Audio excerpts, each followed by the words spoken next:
MedBix webcast is a new kind of healthcare media channel to break the silo mentality and foster interdisciplinary thinking. Our mission is to fill that gap and to create a curiosity through different lenses, tapping the passion that guided the historical figures in medicine and bringing present-day groundbreaking research to the front lines. We interview physicians and leaders in the industry about present-day healthcare challenges on our live programming.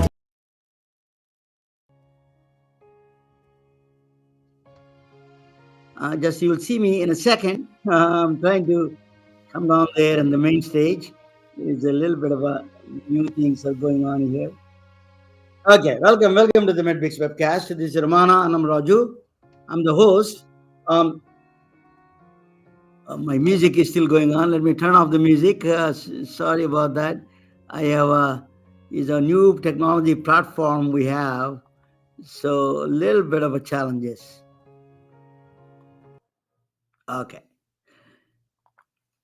Okay, let me, before Steve Jobs died, he used, what is called, he was reading a book called Autobiography of Yogi.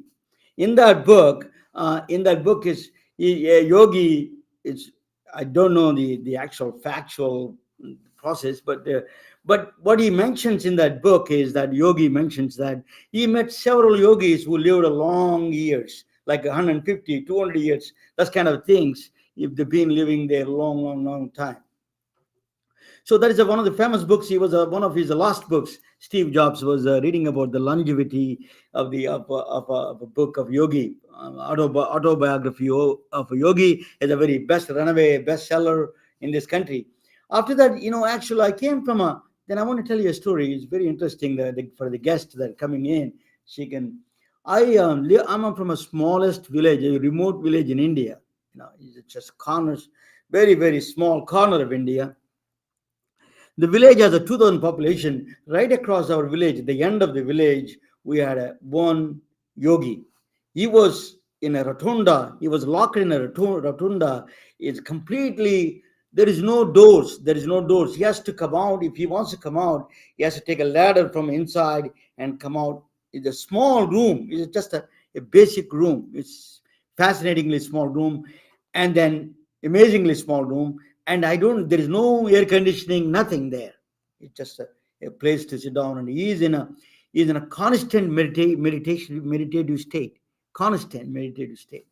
That surprises, we used to think then there is nothing, water is not good, there is no water, there is a small pump there, but there is no food coming in, food going out, nothing, there is nothing activity going on. We spied on him. In fact, as a kids in high school, we spied on him, nothing is going on. It has always bothered me as a scientist, as a physicist, how can you define medicine and physics and science? How can you live without energy, without taking any food or water?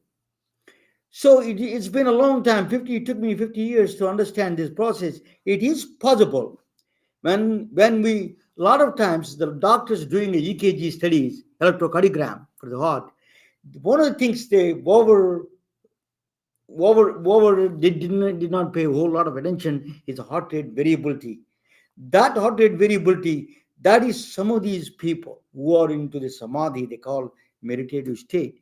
These are, the heartbeat, blood pressure, digestive system, all of them are autonomic function tests, autonomic systems. That means they go automatically, they do the functions automatic. You don't have to, there is no input from you. The functions are all done automatic. But there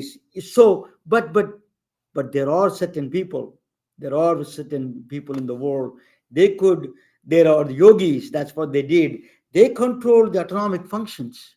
They control the blood pressure. They drop down the blood pressure. They drop down the heart rate. And then the energy consumption of them is extremely minimal. If you take one banana, they can live the whole week, probably. So it is possible. How did you find out? When you did the heart rate variability, they saw actually stunningly some of these things in a meditation. People who practice meditation can control the autonomic functions.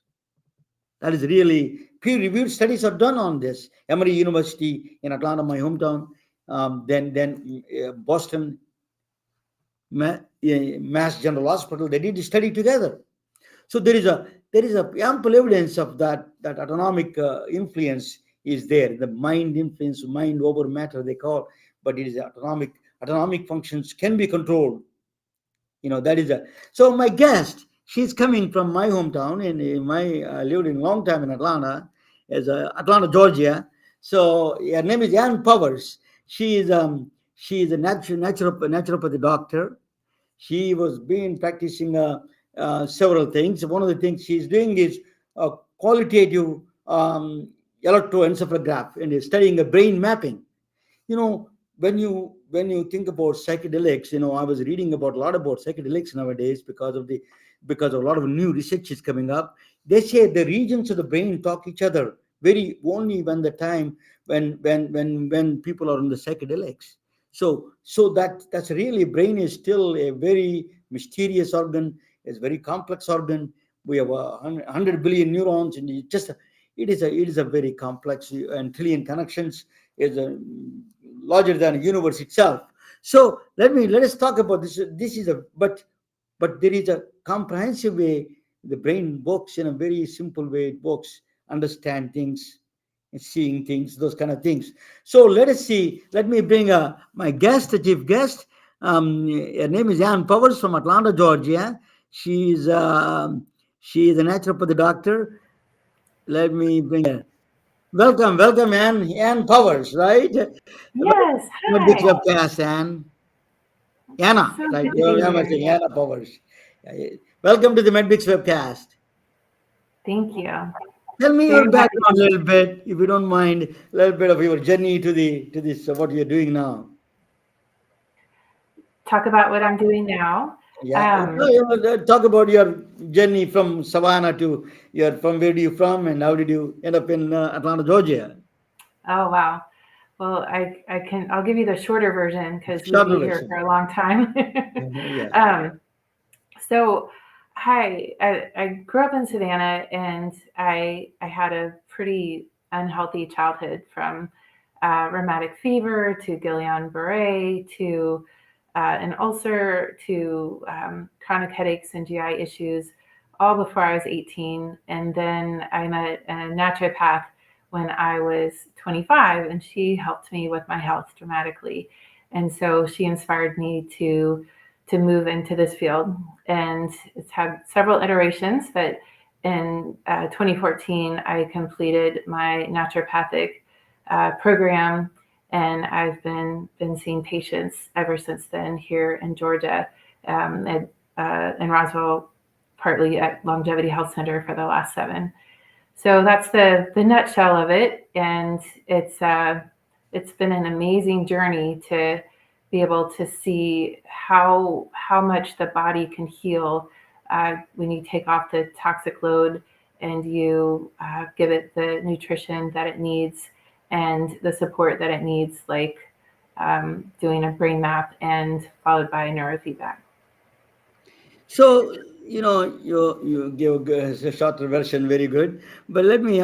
So you're in the longevity. Let us talk about longevity. You're talking about what is the secret of some people live with the blue zone diet they call, and your nutritionist also that came to know about you. So tell us a little bit longevity. What is the secret of living longer? I also need to learn about that. Tell me about that. So, yeah, you mentioned the blue zones, and of course, there's been a lot of research on that. And one of the things that I really love about that research is the aspect of community. So we can eat all the so-called right foods, and of course, there's a lot of conflicting information about what that is.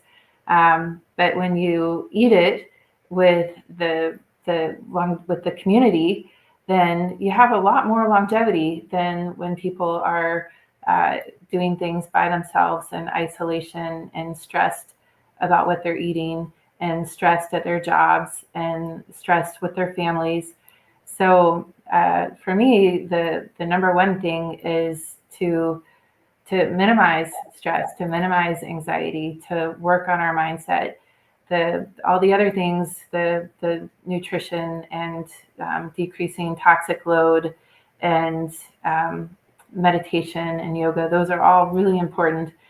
And if we don't manage our stress, then we're going to have high cortisol levels. We're going to have tension in our body. We're going to have a suppressed immune system from that stress. So to me, that's the one of the major keys of longevity is learning how to manage our stress load in our society, and be grateful for what is working in our lives. It may not be relevant, but I'm going to ask you the question. The stress. The stress is within the sometimes within ourselves, and the second part is the systems. Like technology, the political systems, and then all these things can cause a lot of stress, and then environment. How do you respond to that? And how do you? It is everything is going against you. How do you respond to that, and how do you make that stress response minimal? It's easy to say that, but it's everything is falling apart for you, and how do you do that? And is there any technique that you can suggest to simple people like me who get stressed out all the times? That tell us a little bit about it. Yeah, well, I can speak to it because it's something I struggle with. So, right, it's right next to my zone of genius is my struggle, and so you know, um, I feel like as people talk about it, there's been books written about it. That gratitude, it's amazing how quickly our attitude can change when we look at what's working in our life. And I know there's research that's been done to it can lower our cortisol response. It can improve our heart rate variability. So that's one of the easiest things that we can do. And then breath work. There's all different types of breathing that we can do, whether it's the box breathing where you breathe in for 5 breaths, hold for 5 breaths, breathe out for 5 breaths, and hold for 5 breaths, and keep doing that. There's Heart Math from the Heart Math Institute, which is trains you how to improve your heart rate variability. So some of those things require additional tools. You have to buy a device that you put on your ear for the heart rate variability. And, Stress is you know, always. yeah, yeah. So those are, I think, a few things that we can do. And of course, one of the services I provide is qEEG and neurofeedback. And there's certain brainwave patterns that we can see if someone having a stress response. Before you go into that one, if I ask you just extend that talk, yeah, I will talk. Definitely, we talk about that. Before that, minimalistic living. We have saw a lot of greed and a lot of what wants more and more and more and more things are. I think iPhone 8, 9, 10, 11, 12. That is this is a what is this minimal as a society? Can we do this all collectively? Enough is enough. This is too much of a stress for us. It's not solving the problems, it's actually creating problems. As a society, as a collectively, can we, you think that there is a movement that something like that, people like you would be in the future, would be leaders like that happens? You think minimalistic living is going to be in the Mhm. front lines? Absolutely. Yeah. There's a level of stress that comes with all of that, paying for it and learning new things and not having space for it in your house. There's for sure minimalism and focusing more on experiences and quality time with our loved ones and service to others. Those are intangibles that have a huge impact on our own stress system and others. When we're looking at how can we provide for someone else, it's amazing what happens. It's amazing what we see.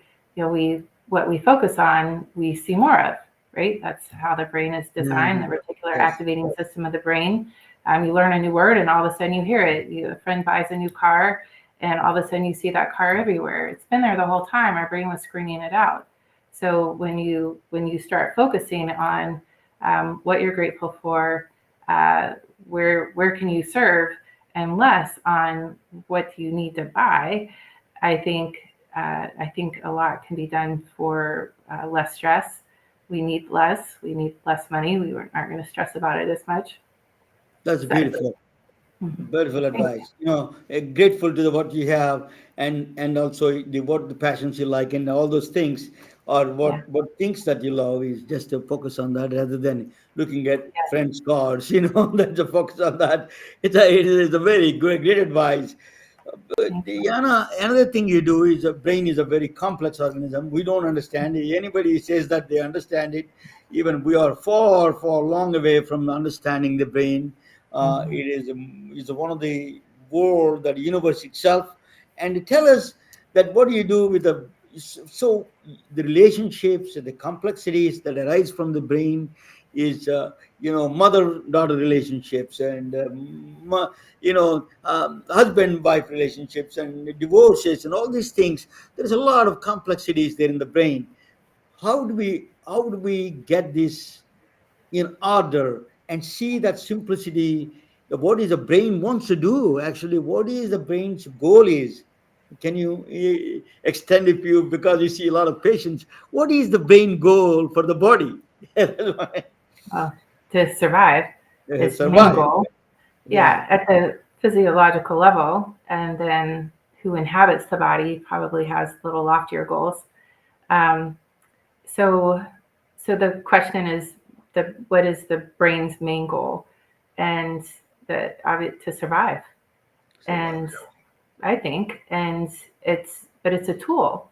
It's a tool for who inhabits these bodies. And there's so much that is possible with our brains when we use it and when we allow it. Meaning, you can tap into intuition, you can tap into even, I mean, crazy stuff like remote viewing, and there's research on that. There's a lot of scientific research on that. So the obviously the biggest thing is survival, and then I can't imagine that life, universe, whoever went to all the effort to create these magnificent bodies that can do so many things to just survive. So my belief system is that we are here to expand and to grow and to serve and to make the world a better place. Absolutely. That survival is one of them. I think it is a more bigger purpose. One of them is remote viewing. Actually, I attended in Stanford. There is a remote viewing actually installed by the Defense Department one time, and then he was the author. I met him actually. I had a picture with him, and he wrote a book on the remote viewing. And they were almost 80 to 90% of the time they were correct actually. So it's something about the brain, a lot of telepathy and all these things. My friend is another one, is doing some kind of a telepathy work. She's a scientist, she's an engineer, in fact, in the season. So there's a lot of things going on, and we don't understand the brain understand 100%. There's a mystery there. I think, as you say, that it is a beyond the survival. It is something trying to understand the the beyond consciousness, maybe beyond our lives, what is there. So tell us, how do you what is the patients come to you, what kind of problems they come to you, and how do you address that problem? So they come for all kinds of things, whether it's anxiety, attention, ADD, um, this inability to regulate, um, trouble sleeping, and I mean, just the list goes on. But I would say those are the primary ones for brain map and neurofeedback. And what a brain map does is it looks at the brainwave activities, it looks at the brainwaves, and what we have, since it's been around since the 1960s, and so we now have a database of symptoms and brainwaves. So it's a correlative science. So oftentimes we see certain brainwaves associated with certain symptoms. So, for example, if we see theta brainwave, which is the daydreamy, creative type state. We see that with a lot of musicians and artists. If that is high in the posterior region of the brain, so back here, the parietal and occipital area, then that can often relate to anxiety or poor memory issues. Or if someone has high beta wave, which beta is the fastest wave, we recruit that to learn new things and for concentration. If it's too high in the occipital area, then there's a lot for alpha and beta, both of those, there could be a lot of rumination. So those are just examples of how when we see certain patterns that correspond to the symptoms that they're coming to us for, then that can guide us on what neurofeedback protocol to use. And neurofeedback is a way to um, enhance or inhibit certain brain waves and enhance certain brain waves. So, in that example, with the beta being too high in that occipital area, we would hook sensors or electrodes up to that. We're not putting anything in the brain. We're putting sensors on to measure what's coming off. And anytime that beta wave that's already too high, when it comes down, they're watching a movie and the movie continues to play. But if that beta wave goes up while they're watching the movie, then the movie goes dark and the brain says, hey, I want to see what's going on in that movie. And it will go back to what it was doing before. It's an algorithm, so it's not quite that simplistic, but it will, we eventually capture that behavior to where the beta waves become more normalized. It doesn't have to be perfect. It doesn't have to all be in the normal area, but just even a slight shift can have a dramatic impact on someone's experience. So that's when I was talking earlier, that is one of the ways that I was able to help my brain settle, because I definitely was wired to be on the anxious side, and I still am, but how it's managed is much easier because of the tools that I've used with patients, I used on myself. Does that answer your question? Oh, absolutely. I am friends with another doctor. Actually, one of the he was trained in Emory University, where you're at. Is a one of the psychiatrist, Arsha Wahab. Dr. Arsha Wahab was is a very good friend of mine. Is not, I'm not a client or anything. That is a friend of mine. Mhm. Um, he introduced me neurofeedback. Actually, he mentioned about neurofeedback. It came from the NASA. Actually, he said that the NASA invented this neurofeedback because there is so many tasks there, and then they want to do, the astronauts has to be focused on a single task. That neurofeedback will train them how to focus, and it increase the focus. It's a very, they were surprised how successful that was. That's why they brought it back to the neurofeedback came from NASA itself. So in the space, there's one of the space benefits of the space program was the neurofeedback. So you do neurofeedback. That's what you're saying, right? Mhm. I love Yeah. neurofeedback. That is a very effective. If it works, some people have a divine feelings. They said it is really some of the, it's still mystery to some extent, but it does train the brain how to move between the anxiety alpha waves, beta waves, and theta waves. It can train you to go between these all the waves, and then you can live comfortably because you need beta waves to critical thinking. So your thinking is going high, but there are times you need to relax. If you don't relax, you get into anxiety and depression. So you need to, brain has to turn into the theta and beta wave, alpha waves. So that neurofeedback is a very powerful, powerful instrument. I thought in the beginning it is a cuckoo, but I tell you, after explained to me, I was fascinated by that, and I implemented it. In fact, and I started selling that. I set up a brain cafe into the doctor's offices. I need to talk with you about the business part of it later on. Brain cafe is a new kind of a concept with the virtual reality and a neurofeedback combination. You can Mhm. you can, you can change the brain structure, brain plasticity in slowly in 8 weeks or 10 weeks. I was sold with him when he said that something. He said that neurofeedback has that power to change that, because I used to think, what is the power of a talking? You see, he told me one thing. I don't want to. You can tell me more about it. It's not me. So actually, you use a neurofeedback to treat patients. Is a really wonderful. Tell us a little bit about it, if you don't mind. neurofeedback, how it is working, how many, what is the program we do, and the neurofeedback? So how it works is we're basically setting up a protocol to encourage brainwaves that are too low and inhibit brainwaves that are too high according to our database. So we now have, there's several different databases that are used with thousands of different maps or data in there. So we know what the brain currently looks like, and we know where we want it to be. And so we create a protocol for that corresponds to the brain map and the symptoms that the patient is wanting to address.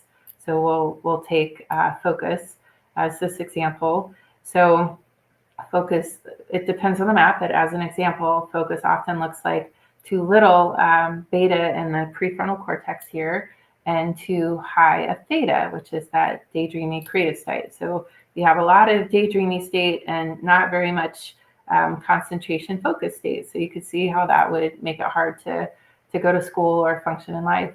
And so we hook up electrodes, in this case here, and we inhibit those beta brain waves, and we encourage we inhibit the theta brain waves and encourage the beta brain waves in the prefrontal cortex.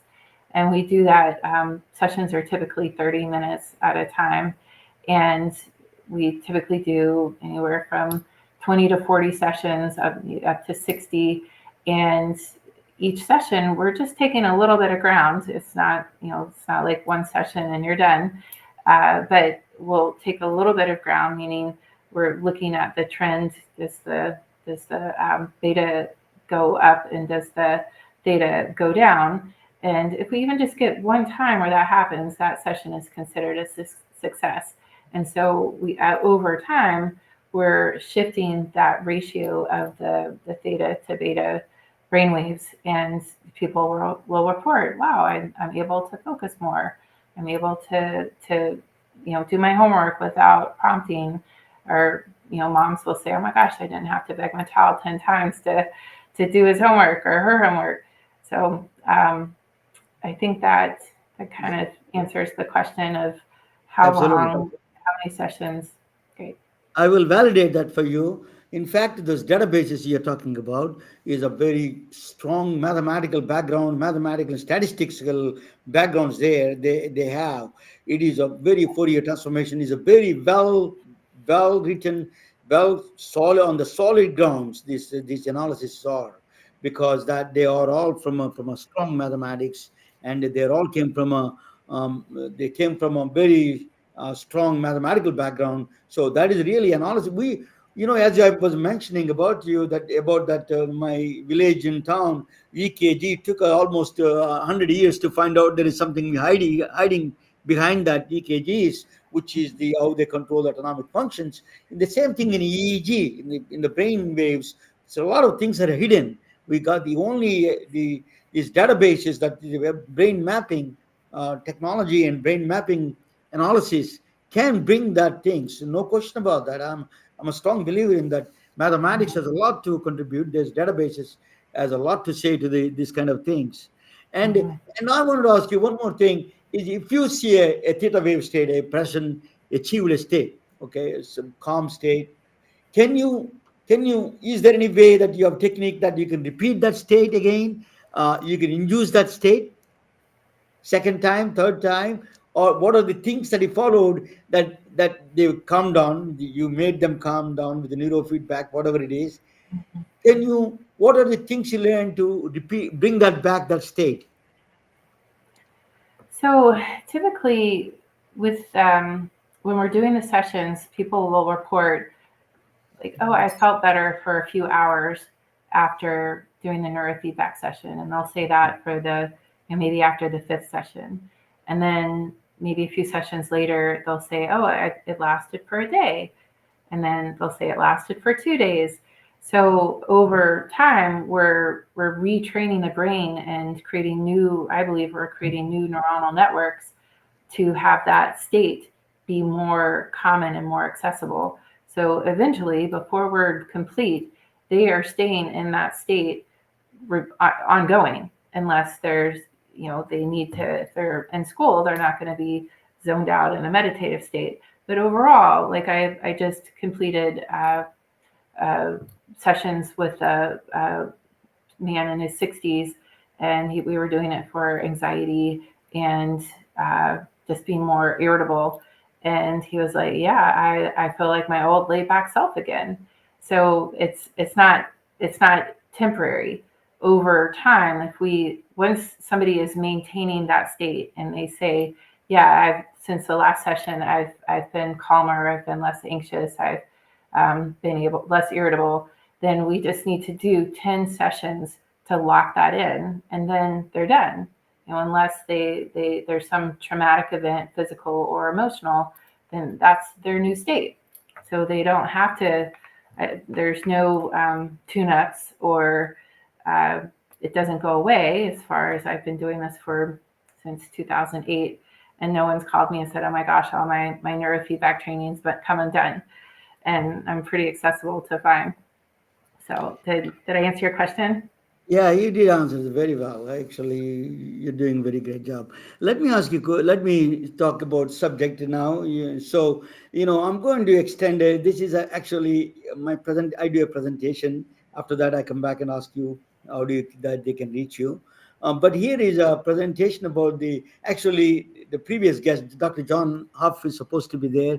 He's an emergency room doctor. I prepared for that little bit of how the hospitals and the doctors' conflicts are, and how do you solve through the quantum computers. I'm going to talk about that for 20 minutes.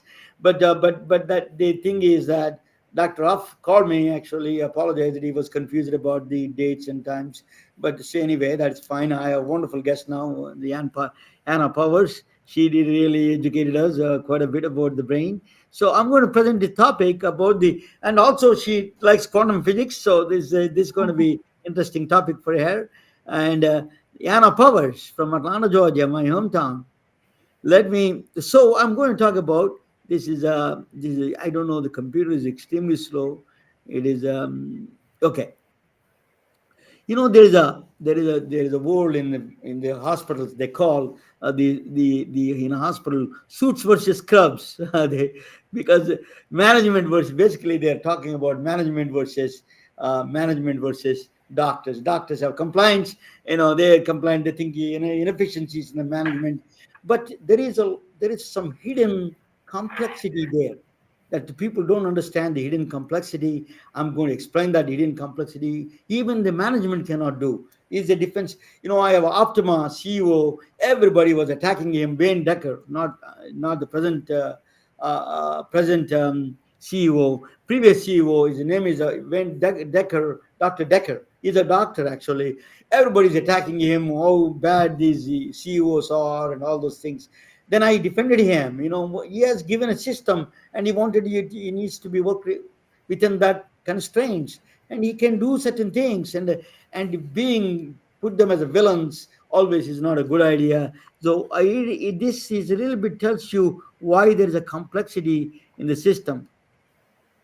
So it starts with for example, I will start with the example of this my this is so slow. This is something going on at the computer.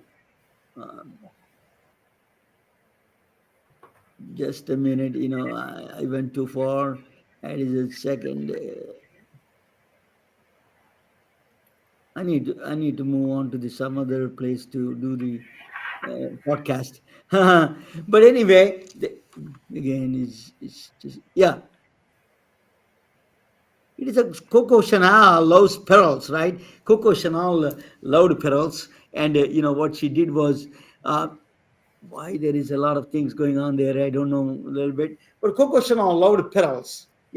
So that's why I'm talking about pearls. Is how the complexity involved in the pearls. I'm going to tell you a little bit about it. So if you do- she goes to a party, and then there's pearls, and you drop in the jewelry box. When you wear it, it's a beautiful and simple, elegant and simple.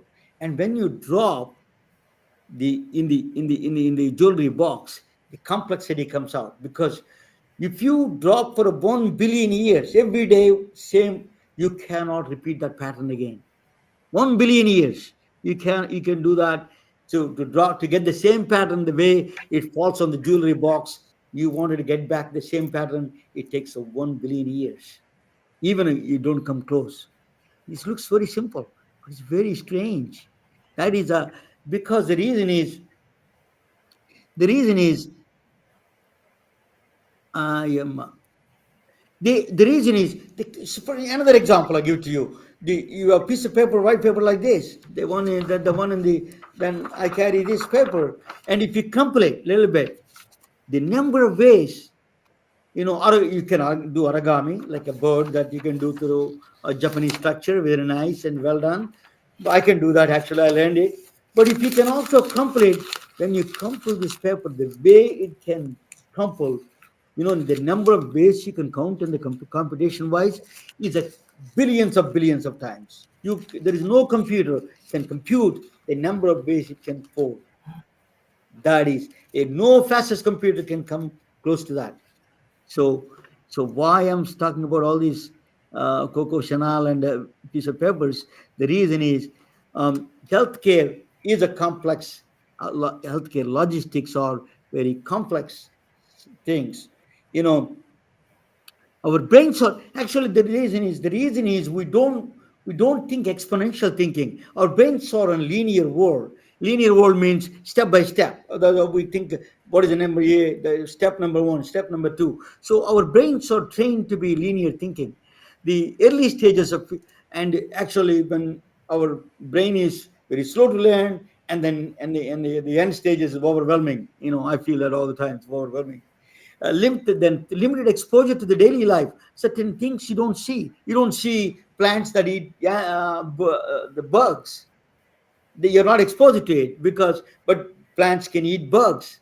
Those kind of things we are not exposed. Our optimism bias, everything I'm doing, I have a less problems. People think that everybody has more problems than less problems I have, is an optimism bias. These are all biases come from the brain. So there is all these things, complexities. Human brain is cannot understand complexities. We're not trained to understand complexities.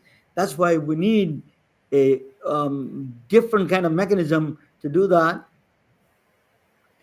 Sorry about that. My computer is extremely slow. I'm going to move on to the tomorrow, a different location. It makes but so what is the hospital logistics are extremely complex. Balancing patients, that they need scheduling, they need medications, they need caretakers, and the staff, for example, staff utilization is one of the most complex things. You have nurses, doctors, janitorial staff, medical assistants. You combine their staffing, utilization. Where else you can use the maximum out of that their time. Resource allocation, MRI centers, CT scans, imaging, surgery rooms. How do you use the best? And the pricing. What is the best pricing to come up with? These are all complexity, immense complexity. It's not that easy. So it's not just a CEO problem, is some management is coming up with a problem. This is a serious problem, in fact. So what they did was, I tell you for example, I give you an example of that staff utilization. If you have a hospital of 500 employees, okay, and then three shifts a day, right? Hospital has to work 24 hours a day, 8 hours, three shifts. The choices, the combinations that you could do with the staffing, 3 to the power of 93 quintillion times. Not a million, not a billion, not trillion, way beyond that many choices. Our brain cannot understand it. Our brain is limited because we really understand the linear thinking. Is a 3 quintillion times is the choices are there. It's just beyond the comprehension. There's no computer can compute that 3 quintillions. Only the fastest computer on the planet, the Summit computer in Oak Ridge, can compute 3 quintillion. It takes 7 days to compute that process. 500 employees, one hospital to give us scheduling, complete freedom to match their needs, come back with a real scheduling process. So total choices are it is just beyond our comprehension. So I'm just giving you one example of that. How difficult is that those scheduling thing is. Scheduling is not that as simple as people think. It is a very complex subject. So then I gave you just the 500 employees. Yeah, there's actually I competed with a chat GPT. You guys are interested in a AI guys. You check it out, that number. That is absolutely true. They said that is a so much chat GPT said that beyond comprehension, there's no computer can do it. So then hospitals are bombarded by electronic medical records from different things. There is Epic, there is EMR, doctor's EMR, this, that, all the data coming from several EMRs, electronic medical records. Then medical imaging is becoming a huge thing. And now it's the maximum use of every cancer, everything that you use medical imaging quite a bit. That data, wearable data, everybody is wearing a data, Fitbits, this, that, watches on all nonsense. Everybody has it. All this data and pricing, all these are coming to the hitting the hospital systems, the healthcare systems. They have an immense number complexity. The complexity is that's not these regular computers cannot do it. But how can you solve this problem? You need to go quantum. Only way you can do is the quantum computers can solve this problem. That is okay. So sorry, that's my computer is slowing actually. So there's a financial constraints, staffing solutions, increased regulations. All of them are technology, the advances. Like this, the one we have a new system. It is all causes a lot of stresses and complexities. We are complex world we live in. So, so that's why burnout is 80% of the healthcare leaders are burnout. Not only doctors burn out, healthcare leaders, CEOs are burnout. There is a lot of burnout from the CEOs. They need a depression medication. So everybody is going through this tremendous pressure. But what is the solution for this? Actually, I came much fast. I went too far. Sometimes this. So there is a solution. We can go quantum computers. Yeah, maybe quantum computers could be a great solution because I don't know that I cannot take that out. That thing is not okay. But anyway, that is a quantum computers actually can solve the problem. What is quantum computer? I'm going to talk about it. IBM Cleveland Clinic started this program. First, they started with a simple one, scheduling problem. Patient scheduling optimization, not even a staff. They're not worried. Patient, what are the things that you could do with the quantum computers? You can optimize the scheduling. You need somebody needs to come to ride, come home, and then get the appointment, go and pick up the medications, go home. Are they doing all the scheduling for the patient itself? You need a quantum computer. So Cleveland Clinic they made a partnership with the IBM quantum computers. They use a very powerful chip. It's a qubit, and I will explain to you what is a quantum computer is. Just a, just a layman explanation. I'm going to give it to you guys. People who a lot of doctors ask me what is a quantum computers are. So Cleveland Clinic started already optimization of the patient's very small problem they're trying to address with the quantum computers. So what is I'm going to give you a very simple way to explain the quantum computers. If you have a maze and there is a cheese in the end, and there is a mouse that what it does to find a cheese, it goes to the first step and then hit the wall, come back, keep on trying all the step by step, one by one. It does right. That's a by the time it will find the eventually it find the cheese. So go through the trial and error and hit the walls, come back and go again. She will eventually find the cheese. That's a classical way of doing things. We all linear what we do. That's a linear classical computer thinking. The classical computers do that part. They keep on trying things. Quantum is changes entirely different. You don't even know. We don't even know understand it 100% of the way it does. So this mouse becomes a ghost. It not only a ghost, it becomes a several ghosts. It is all the ghosts become all possible paths. It takes all possible paths at once and then find the cheese. Could come back in time and fix the shortest distance to the cheese.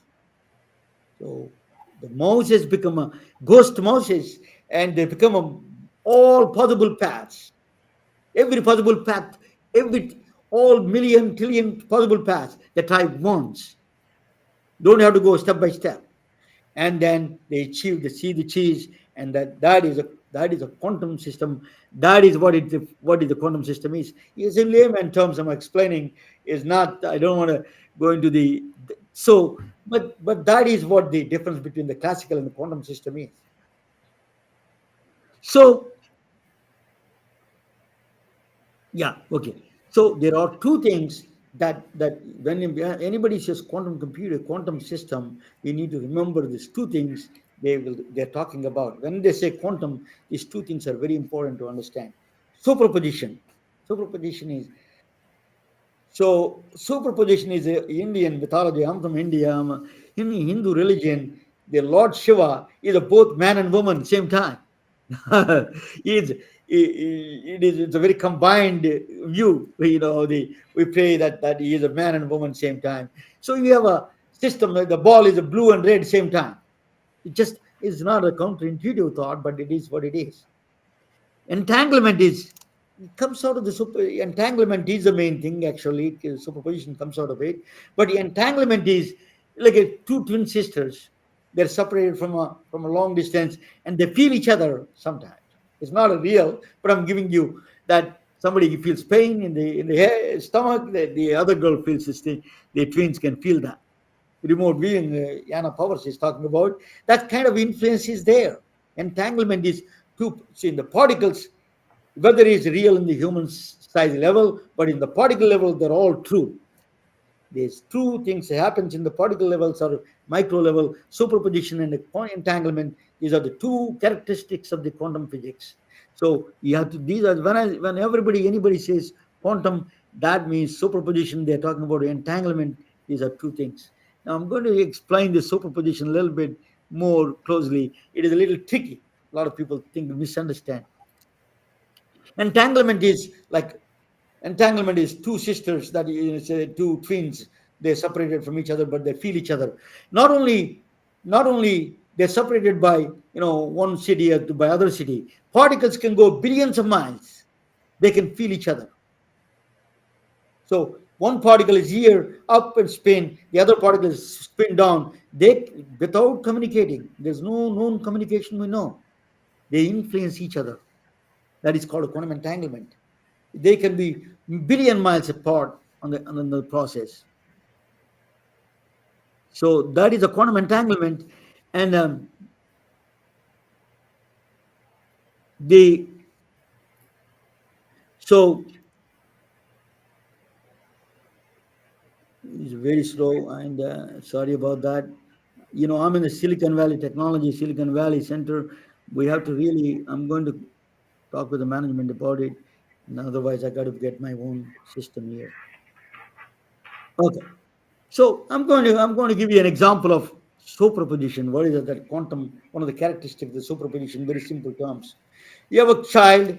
He takes your dad's shoes and then put in your mom's shoes and put in the one box, and then you put the other shoe in another box, right? Just a child's play. So this is a superposition is that is this is a if you open the box number one, box number two, there's two shoes. The left shoe is in the you put a different randomly. You put a one shoe in the one box, one shoe in the other box. That's very simple process. So dad comes and then check it out, and then um, he can open the box number one. He can open the box number one. Then if he found the left shoe, he knows on the other box is the right shoe. Automatic. That is a correlation. That's not a quantum. That's a correlation they call. Because one is the left side. You see that you found the left side. Automatically, you can guess the second box has the right shoe. That's a guessing. Is not a quantum guessing. It's just a is a common thing. It is a classical thing. It is just automatically that the second one is the second one is the right foot is there. Opposite thing. So, but that is not a quantum. That is what is a quantum is very different. I'm going to explain to you that is a quantum is. Okay. Now, quantum is the shoe you put in one box. It is a both left and right shoe same time. Superposition. And the right side is also the shoe is both left and right. They exist the same time. It's beyond our comprehension. Don't know. Don't ask me how they do it. It is a ghost. It's a ghost kind of image. It is a both left shoe and right shoe exist the same time inside the box. Right hand side, same thing. It exists both left shoe, right shoe in the box. The moment you observe, the moment you open the box number one, it assumes one of the shoe, left or right, without your influence. There is no influence from you. People think that is a free will. There is no free will. It is a free will is you are not choosing anything. Nature decides you what that shoe is going to be, left shoe or right shoe. So if it is a left shoe, the other one is automatically right shoe. So it doesn't until you open it. It's proven beyond the doubt. It's experimentally proven. They won the Nobel Prize for this. You cannot, you cannot, you cannot until you open that box. It exists in both states, both the left and right shoe at the same time. That's a very strange and counterintuitive idea for us. So that is called superposition. So all the quantum particles, all the particles exist in that position, in all positions at the same time. So so that is the you have no influence on that one. So that is a superposition. Then let me go to the next one. So quantum and so you understand the superposition is it is a one, it is automatically one assumes left or right shoe without influence of yours. You're not putting there. Is nature picks up one of the shoes, left side or right side. Not a kid, not anybody. Nature tells us that is that's a strange about the reality of this quantum physics. That is where strangeness comes there. So that is superposition. Entanglement is, I'm going to talk about a little bit about, so that's called Schrodinger's cat. That's a very famous uh, experiment. He did experiment on the cat is both dead and alive. That's very famous. People talk about it all the times. That's Schrodinger's cat. Schrodinger is the Austrian physicist who gave the equations for this. This is a mathematically proven. John Bell proved it. In fact, these things communicate without no known communication. There's a magic exists between these two. That is, he proved it mathematically, in fact. So there is no influence there is non-locality, there's no influence of each other.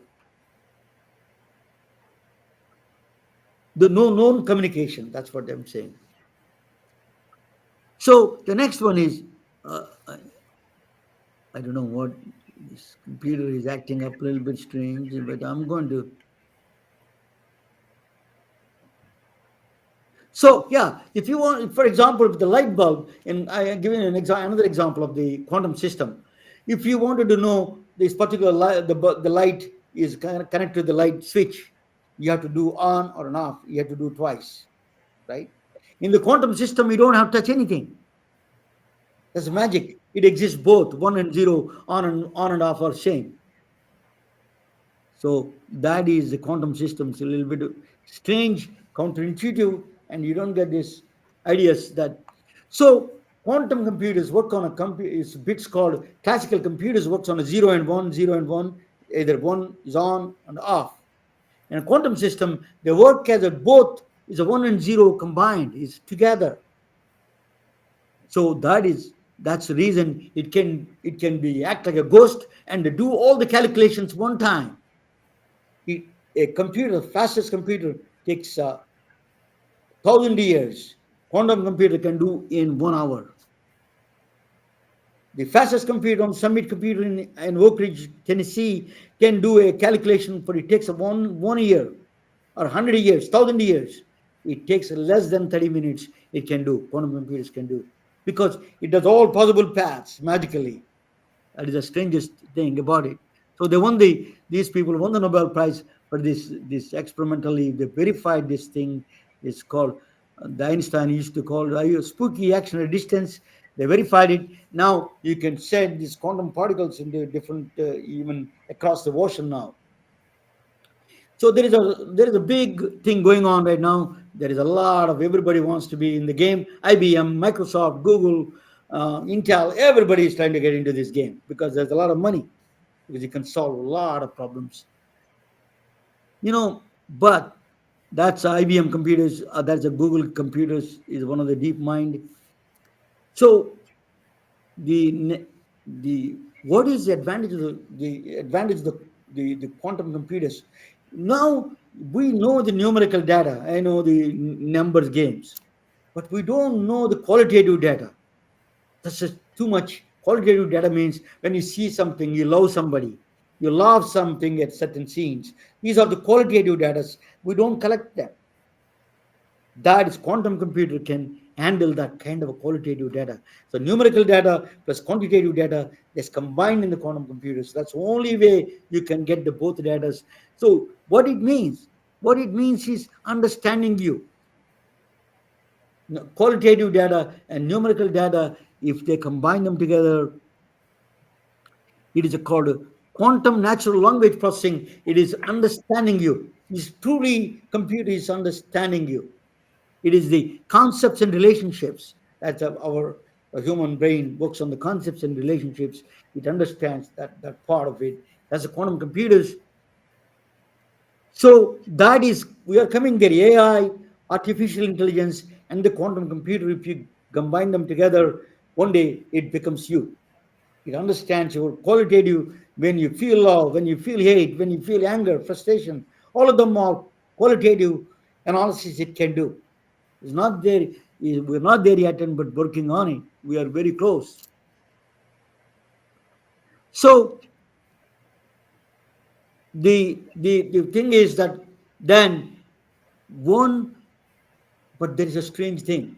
There is a problem with the quantum computers. They're always struggle with. It's called error correction. Means quantum states are very delicate. It has to be low temperatures. If you just a small change, you can change the system. If you change the system, it is useless. It's so any influence, temperature influence, any outside influence of the quantum system is a decoherence. They call it is going to mess it up. To fix that problem, we need a really with the quantum state, to maintain the quantum state. You need to fix that problems. Keep on fixing the problem of decoherence. Means the quantum state, preserve the quantum state. How do you preserve the quantum state? That is a huge challenge for the quantum computer people. But the universe came to rescue. Let me tell you what the universe came to rescue. We need the universe came all the way to rescue this problem. It is a black hole. Very interesting. A black hole entropy. The black hole is an amazingly. You saw Whitney Houston. There is a very strange. Only physicists understand that strange combination. I'm going to explain to you where is the Whitney Houston coming in the picture. Black holes are a anomaly of the space time. There's a massive amount of, that is like a hole. Actually a black hole, because we don't see anything. Once you go inside, a massive star collapses into a black hole, and then we cannot nothing comes out of it. That's why it's a black. Nothing comes out of it. We don't know what it is. What inside is gone. It's a black hole. Acts that is. But what we found out, there is a rule in quantum physics. You cannot lose information. I exist. Yana powers exist. These are all facts. You cannot wipe them out. But black hole can do that. But that's a no-no in big problem in big no-no in quantum physics. So what they did was, so Whitney Houston actually, I tell you why I'm talking about Whitney Houston. There was a tour after Whitney Houston died. Actually, I met her a few times, in fact, in Atlanta. Whitney Houston died. They made a holographic tour of Whitney Houston 2020, just before pandemic. They canceled it actually. So the really she comes out of the on the stage, looks like 100% Whitney Houston. Is a Whitney Houston holographic tour, and then that hologram and the black hole, the combination of that physics is going to solve some of the major problems we are having in health. cancer drugs, diabetes cure, India, and scheduling problem we have. All these diseases, AIDS, and all these things that we need that universe has to help us. We got the physics from the black hole, holography, and then combination together, we made the quantum computer. Error correction is the error correction. I told you to preserve the state of the quantum state. We need error correction. Error correction is coming from the black hole. Think about that. A universe billion, trillion miles away, billions of miles away. A black hole is giving you physics that we understand. The physics of the black hole is we may apply to cure diseases. It is is a hologram through holography is the new method. So this is this we all connects all together. Universe has a very power way of connecting all of them. Quantum computers, our health, doctors, all of them complexities. So we need a. It's not a suits versus scrubs. Actually, science with the people. That is the right way to do things. Science with the people. That is our future. We don't need to be. We are all humans. We need to work together and solve the problems of human problem. That is my goal. Thank you for watching, and I'm going to bring Anna back full time, and let us talk with her a little bit more. So Anna, what do you? So I run down a little bit. That let me delete it. Let me. I don't know how it works. Okay, let me bring this. Okay, give me 1 second.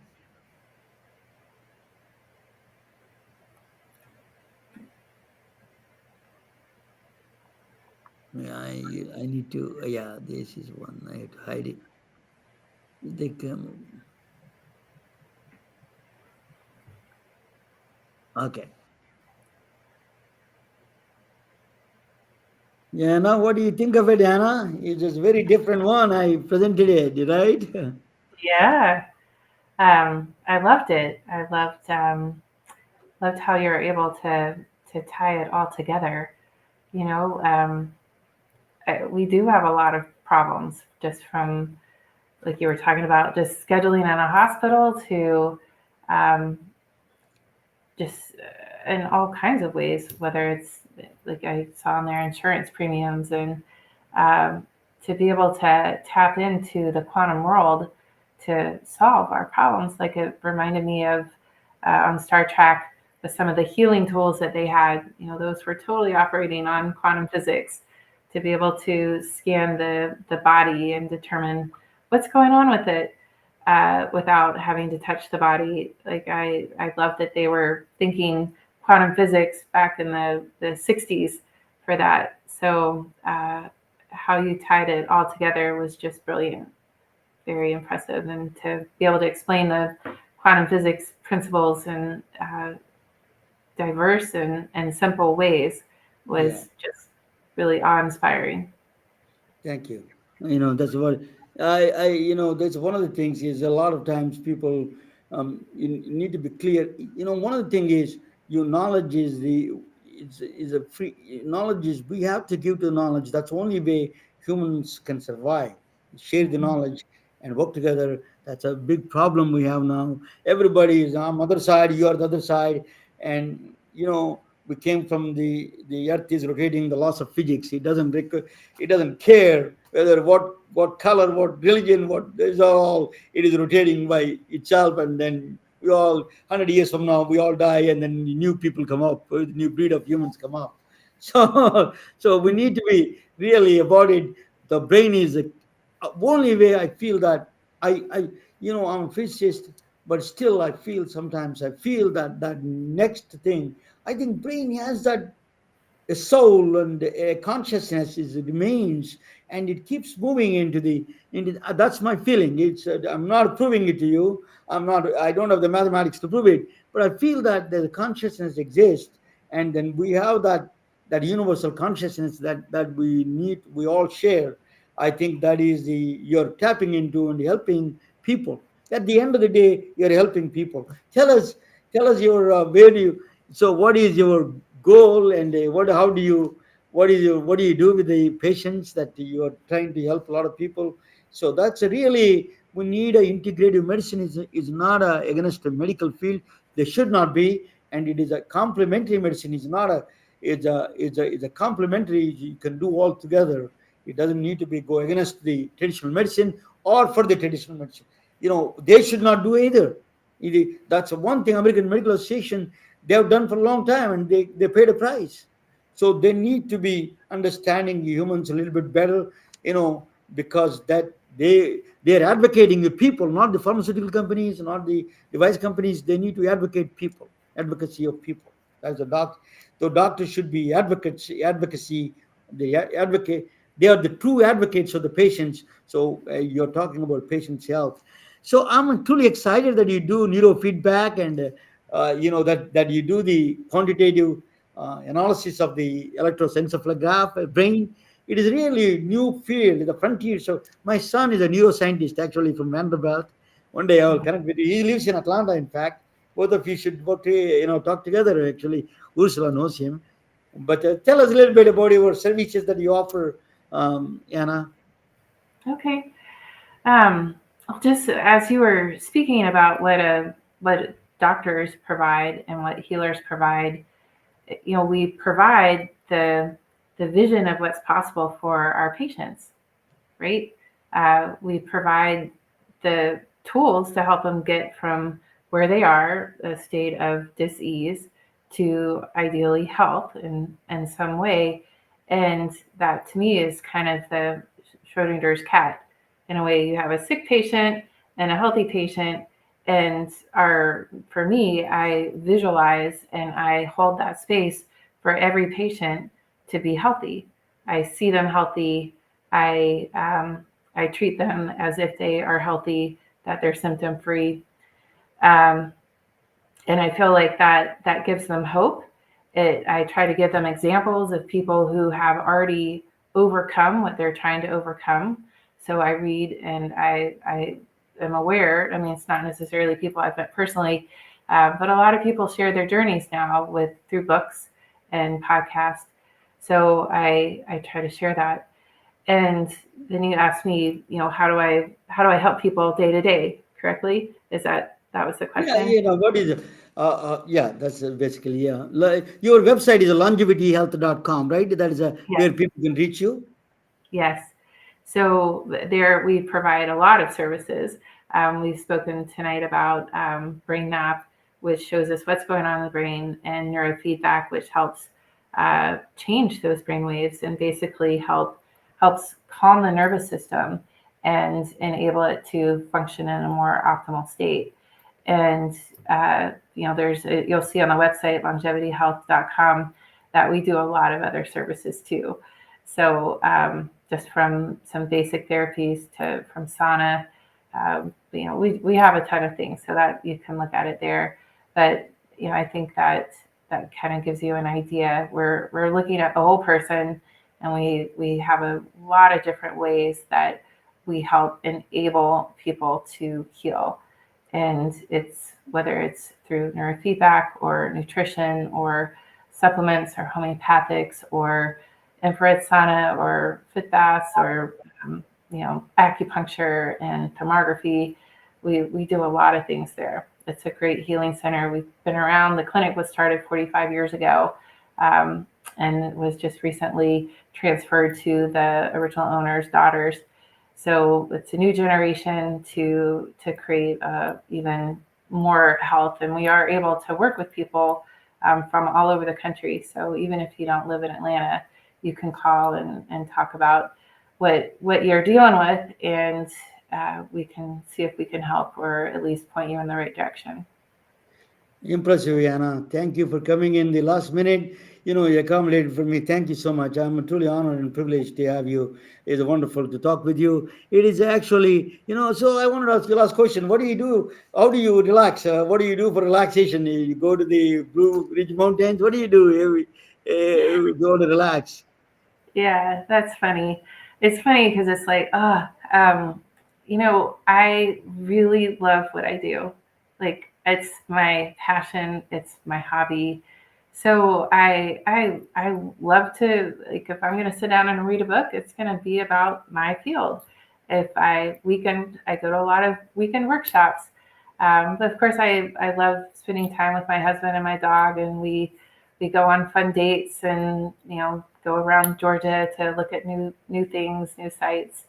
Um, Being with friends and family is really what feeds my soul as well. And so my parents are in their 80s or close to 80s, and so I try to spend as much time with them as well, because to me every moment with them is just a treasure, and I'm not going to take that for granted. Uh, so kind of simple. I don't play pickleball or those types of things. I make sure to I go to meditations with friends and things like that. But Don't- it's kind of boring life. It's not a boring life, but don't forget to go and visit Ghost Hotel in Savannah, Georgia, where you're from. Thank you. Thank you, Anna. Thank you, Anna Powers. Anna Powers. She's a naturopathy doctor. She's a wonderful. She gave us a very rundown of both the brain and everything. Thank you all. Thank you for joining. Good night. Thank you. Good night. Telling their stories through our patented designs that can be worn on scrubs, t-shirts, printed on conference bags, and endless other promotional materials. Daily Wear for Medicine is the first ever of its kind to create curiosity in medicine through visual art. We at MedBricks are celebrating unsung heroes of the past who made enormous contributions to the field of medicine through our unique campaign called Daily Wear for Medicine. You can wear it, carry it, and give it.